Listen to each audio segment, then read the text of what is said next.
Thank you, and happy Mother's Day to TJSU as well. Did you get flowers? Potential. She said potential mother. Anyway, take over the conversation now. All right, thank you. Now, thanks for joining us on this segment of the program from Abuja. We are staying in Rivers State, where different twists in the political landscape seems to be posing a big obstacle to finding lasting peace in the state. Now, the most recent development is that the suspended governor of Rivers State, Fubara, has responded to allegations leveled against him by the state's immediate past head of state, George Nwaeke. At a press conference in Abuja, Mr. Nwaeke revealed several recent developments in the oil-rich state. He accused Mr. Fubara of orchestrating the bombing of the State House of Assembly complex in 2023 to prevent his impeachment by lawmakers loyal to Nwaeke. The ex-head of service also claimed to have witnessed how a bag of money was handed over to a former leader of the assembly who later became Fubara's chief of staff, Edson Ehi, to attack the assembly complex along Moscow Road, Port Harcourt. Mr. Nwaeke, who recently resigned as head of service, said his resignation was voluntary, debunking speculation that the sole administrator, Vice Admiral Ibok Eteibas, sacked him or pressured him to leave. But reacting to Nwaeke's claim, which he described as laughable, Mr. Fubara urged Nigerians to disregard the allegations. In a statement he personally signed early Saturday, the suspended governor said he would not have responded to the former head of service claim if not for the need to correct the erroneous impressions such allegations may create in the people's minds. For more on this development in Rivers State, let's bring you our guest, God's Power, who is replacing the man who was at the Ichemati that was supposed to actually be on the show, but he just got a call that he has to attend an emergency meeting. So, and the other person that will be joining on the other camp is also Okazi God's Power.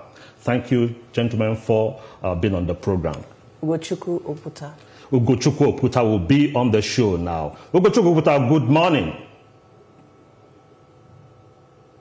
Good morning, Nigerians. I'm glad to be here. All right. So let's hit the ground running with the first question to you. Now, tell us, what is the state of affairs in Rivers State now? Well, like it has been for a very long time, and also in the last 2 weeks, the state of affairs has actually been peaceful. And this you can give credit mostly to the disposition of the governor and his followers. You know, most of us cried out that we didn't actually understand the essence of the state of emergency. But Mr. President, in his wisdom, called for a state of emergency. And I think we have the administrator here, and he has been here for about 2 weeks now. And everything has been relatively peaceful. The conduct so far has been calm, and I'm not sure there's any contrary views to that. That's the actual state now in Rivers State. Well, you heard the serious allegations made by the head of service, by the former head of service. What do you make of these allegations? You know, actually, just like you said, allegations. It's those that could see through it, and also the subsequent videos that follows from his wife. You could see that that is it's a very sad one. It was a lot of us cringed while watching it, because a man that had that spent about 35 years of his life in public service to have such a terrible ending. Because most of the allegations were baseless. What he read was, you're in the media, you can tell when something is coherent and when it's not. It was just like a terrible attempt to mismatch different MPs and have stuff like name calling. You know, we saw it for what it is, and I noticed that a huge number of Nigerians saw it for what it is. I can pick some holes there. Yesterday, I think the chief of staff to the governor was on air too, and most of those clarifications were made. Nwaeke is just the head of the civil service. It has no connection whatsoever to politics. It has no connection whatsoever with the core running of government. In fact, his interaction with the governor is on basis of appointment and where it has to do with civil service. And so when he make some kind of claim that he was with the governor where they were making plans, I think he's thinking so highly of himself that to assume that Nigeria would take whatever he said verbatim. The claims are not even worthy to dive into because it's very laughable. No, I don't know where a civil head of service will come to say that the governor told him or that he was in the government house when they received the governor of Bala Mohammed and they were planning. It's nowhere in this country would you see a head of service with such to be private of such information or have that exclusive access to the government. It's something to laugh over. Thank you. Okay, Mr. Oputa, I think being the #1 civil servant in the States, some persons will also say that it is not out of place to also see him because Rivers State, of course, is like a civil servant state. So it will not be out of place to see the head of service around where the governor is. So it's dismissing what he has said and saying that he had a terrible ending might not be the factual thing if we are to go by what the other camp are saying. Now, take critical look of what the Supreme Court said in their ruling and also in the speech of Mr. President. It was actually contained that the governor was responsible, had something to do with the demolition of the House of Assembly. And over time, that allegation has not been refuted before the head of service is coming out now to establish this. How exactly would this go ahead to affect the peace you talked about in Rivers State? First of all, one clarification I have to make is your reference to Rivers State as a civil service state. No, Rivers State is not all about civil service. Rivers State is one of the major commercial hubs of this country. And that, by the way, there is a very big misconception about when you are in public, when people drop things, a particular phrase time over time, it sort of sticks. I can tell you categorically what people assume as a demolition of House of Assembly. There was no demolition of House of Assembly. Let me give you the fact. And in fact, it has been mixed up so terribly that people cannot even know the differences. What happened on the 29th of October 2023 was an arson attempt. The House of Assembly was on fire. And what led to that? We were told, even by the chief of staff, who was the leader of the House as it was constituted then, that the only people that had access to that assembly complex was the then Speaker, Martin Zameule, on the 29th of October, and that was on a Sunday. That matter has followed through judicial process, and there was an oath, a confession made on that oath by some of the witnesses, which happened to be the police officers of Nigerian Police Force, where they said that on that Sunday they gave access to the Speaker of the House of Assembly, then Martins, who came with a convoy. Now, that notwithstanding, that incident happened. And that happened in October 29th. The governor arrived at that place on 30th of October in the morning. And he called for, investigations to be carried out. Going forward, you know how the political crisis lingered up until the president's intervention. The incident people are making reference to was the one that happened on the 13th of December. On the 11th of December, we saw the videos that went around, carried by many stations of the defection of those lawmakers. On the 12th of December, Honorable Edison here emerged as the Speaker that was backed up by a court order from Justice Danagogo. On the 13th, given the structural damage through the fire incident, and the deteriorated structure of that assembly, which has been so since 2021 and was referenced by the governor then, the current minister, who said that that assembly was not habitable, did not have the structure to conduct the business of legislature. And the governor, assuming that all has been well and we have to forge ahead, went in to resume the reconstruction of that House of Assembly. When did the reconstruction process turn to demolition? That's why a lot of us are saying that Mr. President was misinformed. All right, Mr. Oputa. Construction equipment were moved to the site, tractors and all, and the burnt part was brought down. Are you going to build on burnt blocks? That process started. Mr. President said in a statement, which we know was out of misinformation by crisis entrepreneurs. He said the governor demolished the building and has refused to build it since then. But through the investigation and the on-the-spot assessments by the sole administrator, it was found that payment was done fully completed to the those carrying out the construction of the company, and it has gone. The construction have got up to 80% completion. So, at what do you refer as demolition? A governor that came there on the 13th of December to reconstruct a building that was destructed, that was burnt, and start a rebuilding process. Does that qualify as demolition to you? That is the misconception that has been sold to everybody. That the governor demolished House of Assembly. The governor demolished House of Assembly. Oh, it is false. The facts are there.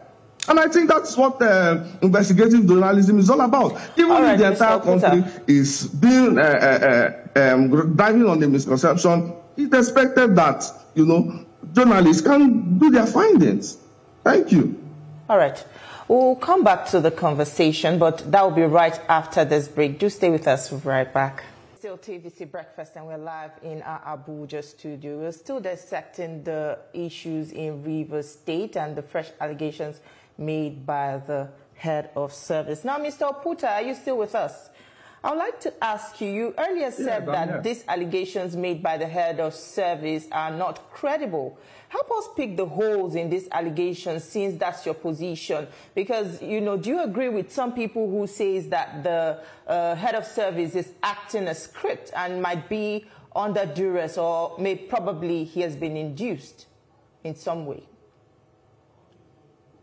I think it's easy to say all of the above, because from the first video we saw, there was a leaked clip, an amateur video that emerged where the head of service was making his way to the seat, and the camera people behind, and somebody behind was speaking to him in a chair, telling him, read from the script, read from the script.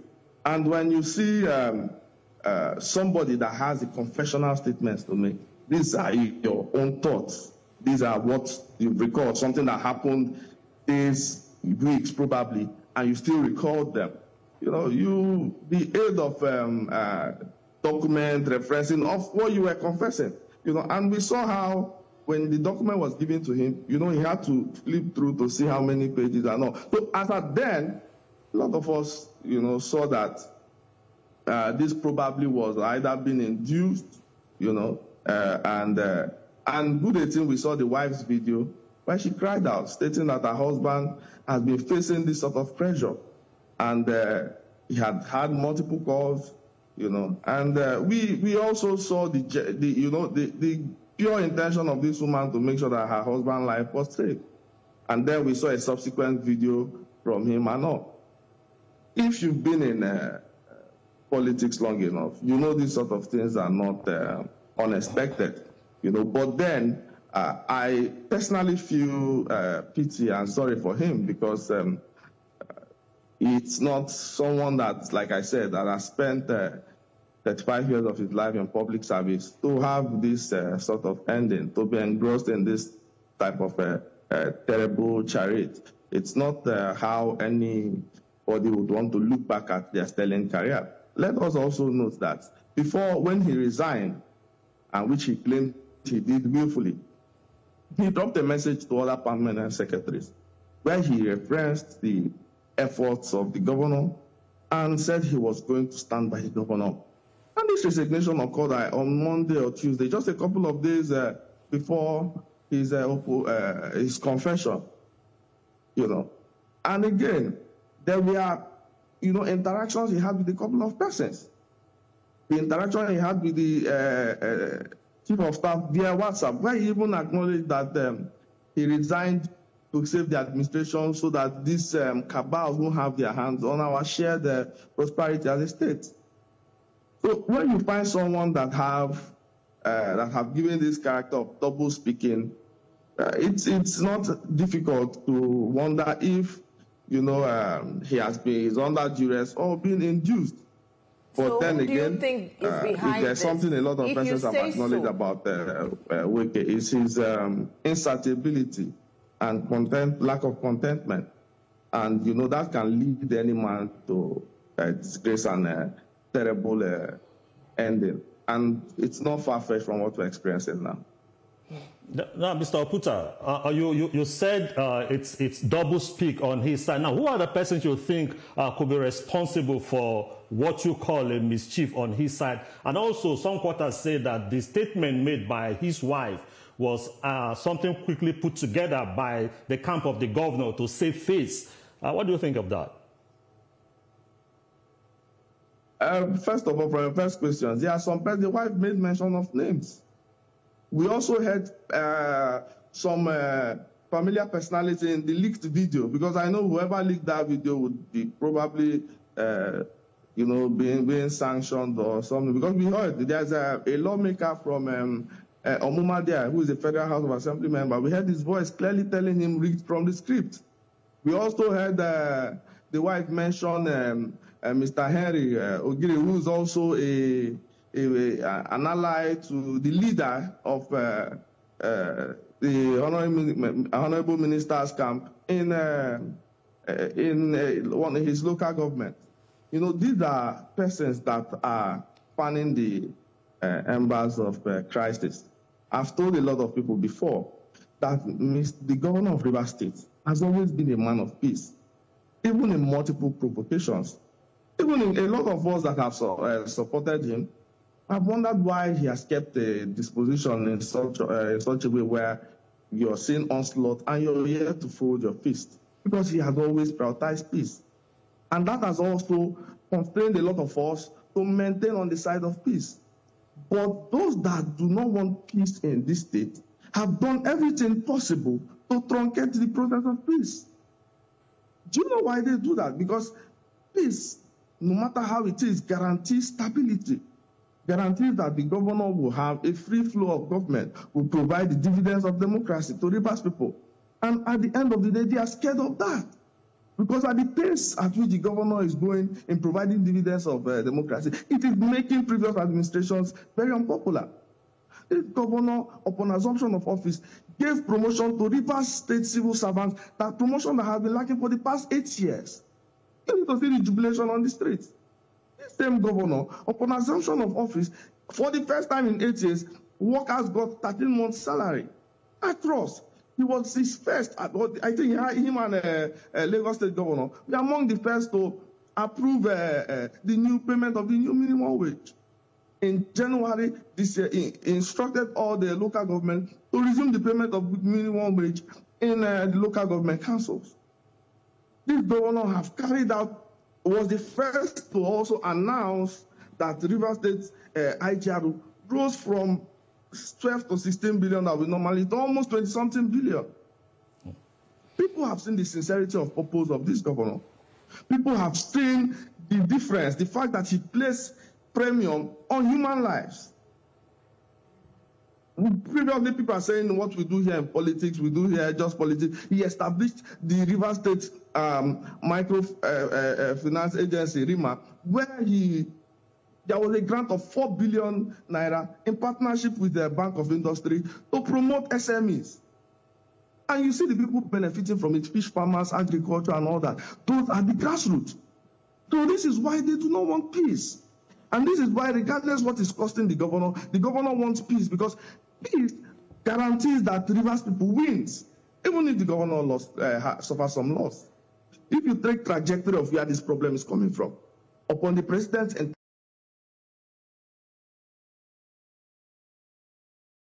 he adopted them. The governor recognized the assembly, paid them their salaries.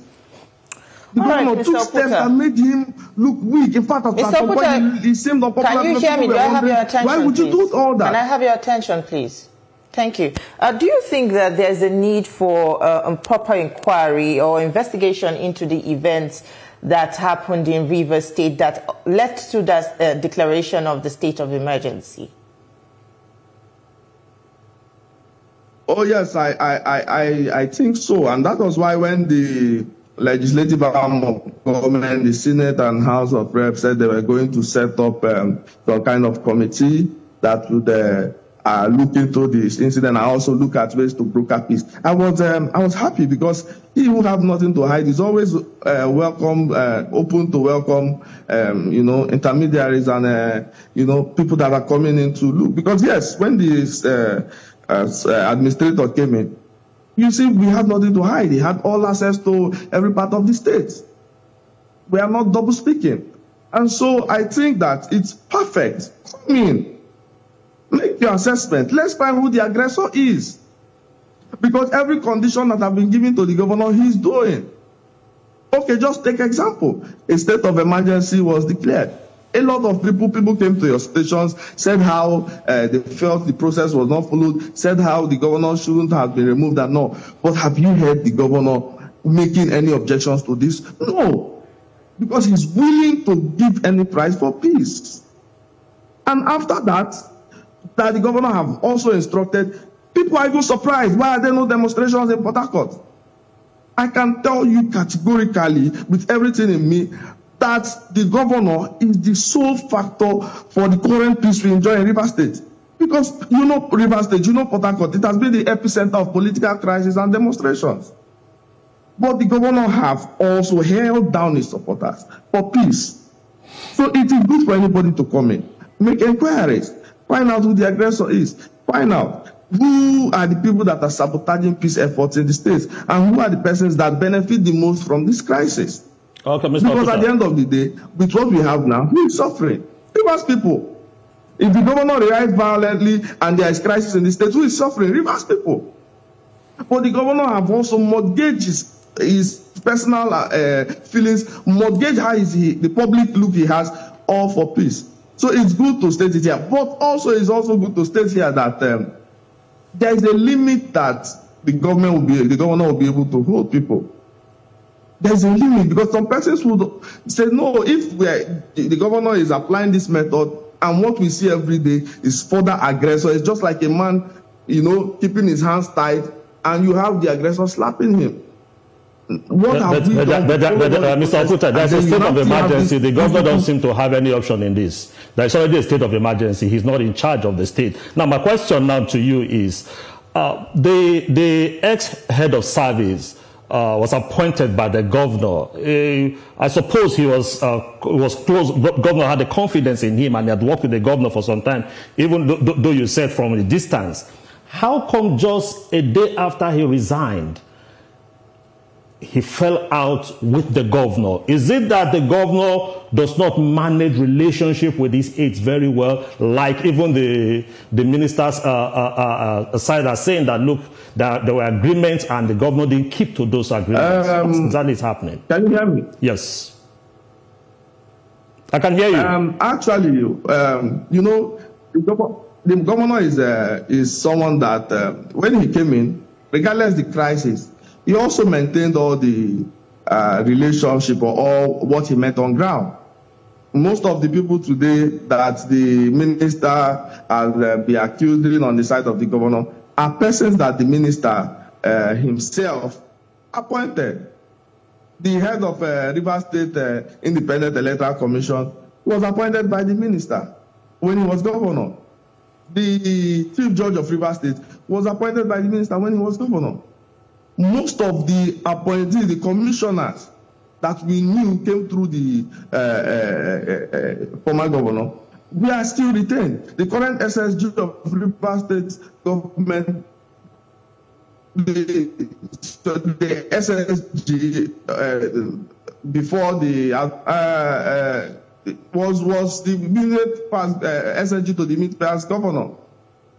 And so what the Governor Sim did upon emergence was he sort of absorbed everybody. He didn't want to supplant because he believed that we can make progress, even though he was having disagreement with his predecessor. So this Nwaeke did not just was not someone Governor Sim imported into. He had been a permanent secretary in the civil service. I think he was a permanent secretary under the SSG, you know, and he was a ranking permanent secretary, someone that was due for the office of the head of service. And what the governor did, like he has always did in every area, and how he promoted people, was to pick the most ranking to make head of service.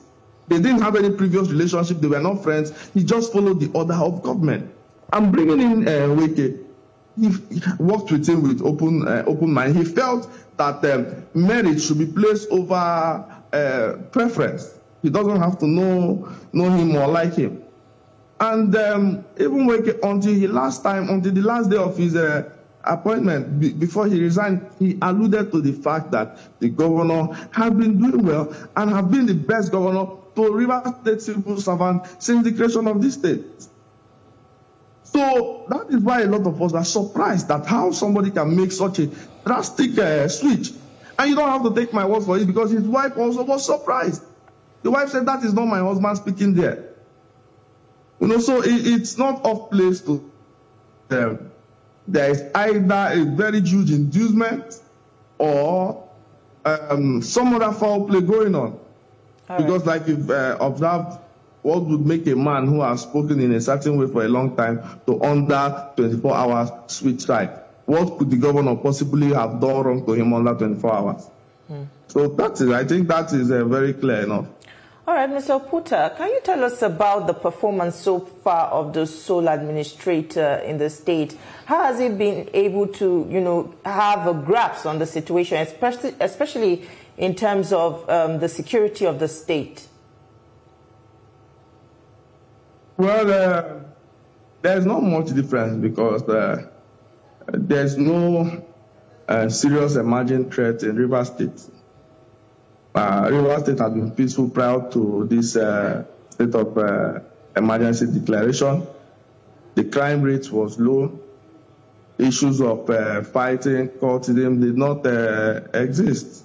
You know, so that has been the case. I don't think there has been much work for the the administrator. I don't think there has been much work for him. However, I also feel that there are some actions that, you know, sort of defeats the Mr. President's intention, because upon declaration, Mr. President said the sole administrator is here to instill peace and he is not here to make any new laws, and that there will be a regulatory body, which Mr. President has said with the Federal Executive Council, but the Senate and the House of Reps had adjusted this to mean the Parliament.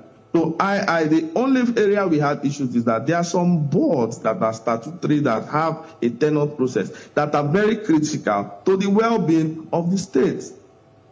Like RIMA, for example, that have been reaching out to investors, that have investors partners, and and another one is the Rivers State Independent Electoral Commission, RISEC, that have an ongoing process. Because like last week, the sole administrators announced the suspension of all appointees, all boards, and commissions and all. And it's dangerous, because we don't know.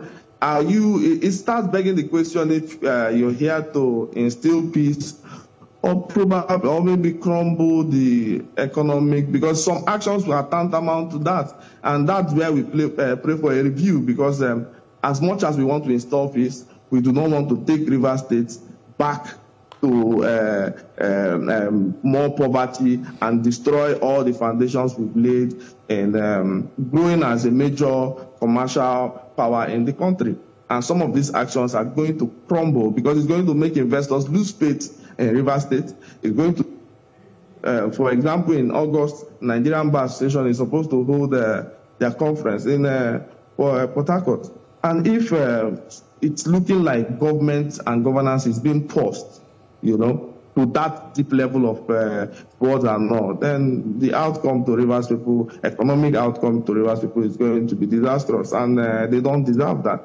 Now, one of the measures to restore peace, I think, was that the sole administrator has a responsibility to ensure that neither of the warring factions have undue advantage. Probably that is the reason why he's suspended some of these boards. But that suspending the board does not mean the end to those organizations, because we also know that even while a government is sworn in, it takes a while before boards are appointed. So the board does not necessarily mean the end or the death of that organization. Don't you think so? Things are still running. Process that are truncated, ongoing process. If we had maybe a concession agreement with an investor, say from Malaysia or any of these countries, and this suspension is in place, you have possibility of them packing up. That's the only thing. We are not saying not all boards, but there are some critical boards that are life wire to the existence of the states that should be exempted and that are already on course, and those are where we expect some kind of, as much as we want to instill peace, let us not, create hardship and all. Areas on undue advantage, perfect, it's okay. Yes, and again, not just keeping both parties down. What are the actions being made to reconcile warring parties? Because outside keeping both parties down, I've not really seen any step. The Senate said they were going to constitute a committee that would have reputable Nigerians and all to see these warring parties. And it's something I've always do. Mr. Oputa, I think we lost that connection there. Now, talking about, he is also just alluded to this, saying that he has not seen definite action towards restoring peace. Well, I think that's a major factor in the whole mix, because even with the resolution of the National Assembly asking for the constitution of a committee for peace and reconciliation of the warring factions, I think that is where the focus should be, rather than, raising allegations, just bringing these two parties to the table to see where, a reconciliation can be reached. Now, Mr. Oputa, I hear that you're back. Now that you've mentioned that you are yet to see any moves, peace moves in the state, with the allegations made by the head of service and, public perception about probably him acting a script or, being induced or under duress, do you think that the security agency should also step in at this point to also investigate and also maybe question this man on the allegations he has made? Well, most of the interested parties, most of the persons that he mentioned are already taking legal actions to, to hold him on account of defamation and for him to prove, because the onus lies on the he who alleges to be able to prove. And I think that's where we are now, because nobody will sit back and watch his reputation being mudslided. Okay, let me just add this other question. How much price is the Governor Fubara and his team willing to pay for the sake of peace in Rivers State?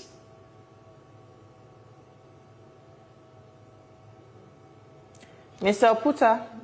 Okay, we lost I think we lost connection again. Talking about peace, and if all these things are coming up, we don't know what will come up again tomorrow. Maybe there will be an allegation against the governor, an allegation against the House of Assembly. Hopefully they should be ready to put this behind them already, because this has, stretched for too long. All right, I hear Mr. Oputa is back. Can you finish your thoughts on the last question? I don't know if he got your question. Can you ask him? Yeah, the governor's camp, how much peace? I heard okay, all right. Governor Fubara is willing to go any length for peace. And he amazes us. Because we've seen how governors performed in the past and how governors stand their ground, and hold their ground. He has introduced a new form of leadership. And I think he was custom made for this situation, because without a personality like him and with his kind of temperament, this state would have been up in flames long ago. But I heard when you said that there was nothing Governor Fubara can do because he's not in government, but he has the ears of his supporters. He has the ears of his supporters. And if you understood what is going on in Rivers State, he is the most popular Rivers man as we speak. And his influence cut across the political class and into those on the streets. The day that the state of emergency was announced, you need to see the mood in the city. And of course, it's understandable. He has promoted welfarist ideologies. He has prioritized the interests of the people. And it's not natural that the people will seek to protect him. And so what he's doing is really guiding us, because nobody was able to show their displeasure just because they were looking at the governor's body language. And that much a man can go for peace. There's never any incident in the crisis in 2023 that you cannot see the governor overstepping for peace, sacrificing for peace. He reappointed the commissioners that were sacked. The Supreme Court gave judgment. He asked the chairman to resign, to step down. He went personally to meet the assembly for him to submit budget, wrote series of letters for a number, and even asked them that if that day is not suitable for you, let me know a day suitable for you in March. Well, this is a man that we definitely look forward to seeing peace return to Rivers State and, all the warring factions reaching an agreement and, pushing Rivers State forward. Thank you so much for your time with us on the show. Ugochukwu Oputa, it was nice talking to you. Yeah. All right, that's where we leave the conversation here in Abuja. We hope you had a robust feel of it. We'll hand you back to our Lagos studio where Veronica and the rest of the crew is standing by. All right, thank you, Tijesu, for that conversation. Quite insightful and interesting. Thank you, Eshamomo, as well.